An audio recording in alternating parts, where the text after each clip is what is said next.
네, 안녕하세요. 위클리 토론토 랩터스 매거진 랩터스톡의 로이스터입니다. 이번 시간에는 두 번째 위기라는 타이틀로 다시 한번 연패를 맞이한 랩터스 이야기 해보도록 하겠습니다. 강팀의 조건, 연패를 하지 않는 것입니다. 9연승을 달리고 있던 랩터스가 샬럿에게 연장 승부 끝 불의의 일격을 당하고 백투백 경기에서 닉스에게까지 지면서 연패에 빠졌습니다. 이런 가운데 로드 매니지먼트로 휴식을 취했던 야콥 퍼틀이 복귀를 하면서 홈에서 포틀랜드를 잡아내며 2연패에서 탈출을 하는 데는 성공했습니다. 3점차 진땀승이었는데요. 타이밍 좋게 원정 백투백에서 홈으로 왔고 퍼틀이 복귀해준 덕에 급한 불은 끌 수 있었습니다. 그러나 그 연패 탈출의 기쁨도 잠시 레이커스에게 마지막 버저비터에 패배를 당하면서 되게 아쉬웠던 가운데 또 샬럿에게 백투백으로 가비지 패배를 당했습니다. 네, 다음 상대들이 보스턴 셀틱스, 뉴욕 닉스라는 강한 상대들이라는 걸 감안한다면 앞으로 연패가 길어지지 않을까 더 걱정이 큽니다. 또 지난 한 주 굉장히 놀라웠던 것은 샬럿 호네츠였습니다. 사실 샬럿 호네츠 약체로 분류되고는 하는 팀인데 크니프를 중심으로 굉장히 끈끈한 농구 보여줬고요. 제가 호네츠의 팬은 아니지만 앞으로 좀 미래가 기대되는 그런 모습이었습니다. 네, 호네츠 칭찬은 여기까지 하고요. 어쨌거나 호네츠에게 일격을 막 당하면서 랩터스에 지금 먹구름이 드리워졌습니다. 랩터스의 부진 RJ 베럿을 빼놓고는 이야기할 수 없습니다. 조금 레퍼런스가 며칠 된 자료이긴 한데요. RJ 베럿이 빠지고 확실히 랩터스의 공격 지표는 자유투 시도, 어시스트, 평균 득점 모두 눈에 띌 만큼 낮아졌습니다. 일단 이렇게 공격이 부진해진 이유, 일단 제가 생각하기로는 이 RJ 베럿의 속공이 없어지면서 그렇게 좀 생긴 것 같은데요. 이 베럿이 빠지면서 확실히 랩터스의 속공 전개 능력은 약화되었습니다. 이 속공이라는 것이 우리에게는 쉬운 득점 루트이자 수비수에게는 늘 방심할 수 없는 긴장감을 유발시키는 공격이기 때문에 이런 부분에서 좀 약해진 것이 랩터스의 공격이 무뎌진 탓이라고 생각합니다. 또 이런 속공 전개를 하다가 상대의 파울을 유도하기도 하고 자유투를 따내기도 하는데요. 네, 이게 베럿이 없으니까 확실히 수치가 눈에 보이게 낮아졌습니다. 어쨌거나 RJ 베럿이 빠진다고 하더라도 시즌은 이어가고 누군가 그 자리를 메꿔야 합니다. 이 자리를 메꾼 것은 자코비 월터입니다. 수비력은 굉장히 만족스러운 자코비이지만 아직 3점 슛이라던가 속공 전개 능력은 RJ에 한참 못 미치고 있습니다. 그렇다면 공격력이 뛰어난 슈터 그레이디 딕은 어떠냐? 사실 랩터스 경기 보신 분들은 알겠지만 그레이디 딕 이번 시즌 컨디션이 그렇게 좋지는 않습니다. 지난 포틀랜드전에서 시즌 처음으로 두 자릿수 득점을 거두면서 조금씩 올라오고는 있지만 많이 아쉽습니다. 네, RJ 베럿이 빠졌을 때 이런 연건들이 좋은 모습을 보여주면 팀의 상승도 유지되고 본인의 입지도 좋아지는데 전혀 그렇게 되지 못하고 있네요. 그레이디 딕, 자코비 월터 이야기에서 오차이 약바지도 있죠. 네, 오차이 약바지는 언급하기도 어려울 만큼 지금 굉장히 부진한 모습이고요. 거기에 부상까지 있어가지고 지금 당장은 팀의 큰 전력 보탬이 되기는 어려울 것 같습니다. RJ 베럿도 RJ 베럿이지만 지금 야콥 퍼틀이 부상 때문에 로드 매니지먼트를 좀 하고 있는데요. 야콥 퍼틀이 출장했을 때 랩터스는 12승 5패였습니다. 리바운드 뿐만 아니라 스크린 어시스트도 상위권이고 공격에서도 링커 역할을 해주는 야콥 퍼틀이 동시에 빠짐에 따라서 랩터스는 지금 굉장히 어려운 상황에 놓여져 있습니다. 네, 지난 샬럿과 닉스와의 경기 모두 야콥 퍼틀이 이제 로드 매니지먼트로 빠졌을 때 입었던 패배였죠. 이렇게 어려운 가운데 저에게는 이 지난 경기가 굉장히 많이 걱정이 되었던 경기였는데요. 물론 가비지 패배도 가비지 패배이지만 이 샬럿이 랩터스를 공략하는 법을 좀 알고 찾아낸 것 같았다는 느낌이 있었습니다.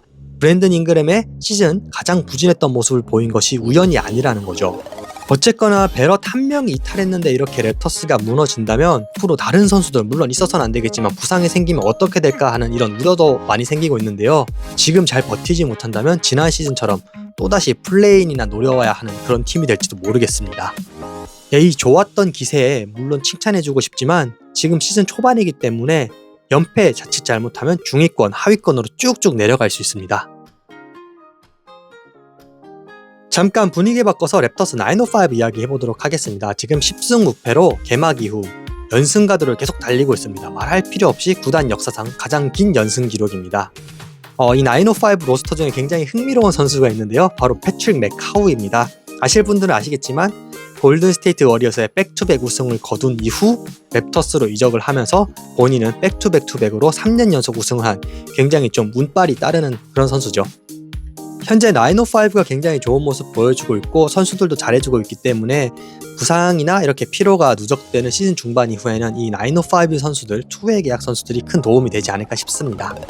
제일 처음으로 리뷰할 선수는 조나단 모보입니다. 지난 시즌 트리플 더블도 기록하면서 괜찮은 활약을 펼쳤었던 조나단 모보. 하지만 CMB가 랩터스에 오면서 내부 경쟁에 밀려 지금은 G리그에서 많은 시간을 보내고 있습니다. 어쨌거나 G리그에서는 굉장히 뛰어난 모습 보여주면서 경기 감각을 유지하고 있는 조나단 모보입니다. 그렇기 때문에 누군가의 부상이라던가 변수가 생길 가운데는 언제든지 랩터스로 돌아와서 큰 힘이 되어줄 전망입니다. CMB의 등장이 랩터스 팬들에겐 기쁨이지만 모보 본인에게는 좀 안 좋은 소식이 되고 말았네요. 그리고 투웨이 선수들 이야기입니다. CMB와 마찬가지로 이번 시즌에 입단한 일라이자 마틴, 고효율로 이식 득점을 찍어주고 있습니다. 사실 대학 시절엔 그렇게 효율이 좋은 선수는 아니었는데 랩터스 905에서는 굉장히 좋은 효율을 찍어준 선수로 발전했습니다. 또 뛰어난 디펜스를 바탕으로 랩터스와 투웨이 계약을 맺었던 척키 헵번, 평균 12.4득점, 8.2 어시스트, 좋은 모습 보여주고 있습니다. 어시스트 턴오버 레이쇼도 굉장히 좋고요. 평균 2.4개의 스틸은 굉장히 놀라운 모습입니다. 네, 일단 이렇게 투웨이 계약자들이 G리그에서는 좋은 모습 보여주고 있는데도 NBA에서는 많이 나서지 못하고 있습니다. 그만큼 NBA의 벽은 어나더 레벨이란 이야기겠죠. 그리고 마지막 투웨이 계약자 선수 AJ 로슨입니다. 지난 시즌 말미부터 좋은 모습 보여주면서 좀 랩터스 팬들의 눈길을 사로잡았고 유망주였던 울리 숑세를 방출시키면서까지 이 선수를 잡았던 투웨이 계약으로 잡았었던 모습이었는데요. 평균 25득점 거두면서 일단 905를 통해서 본인의 가치를 보여주고 있습니다. 마지막으로 제가 좀 흥미가 가는 선수는 일반 905 계약자인데 워싱턴에 있는 알렉사르의 형 올리비에 사르입니다.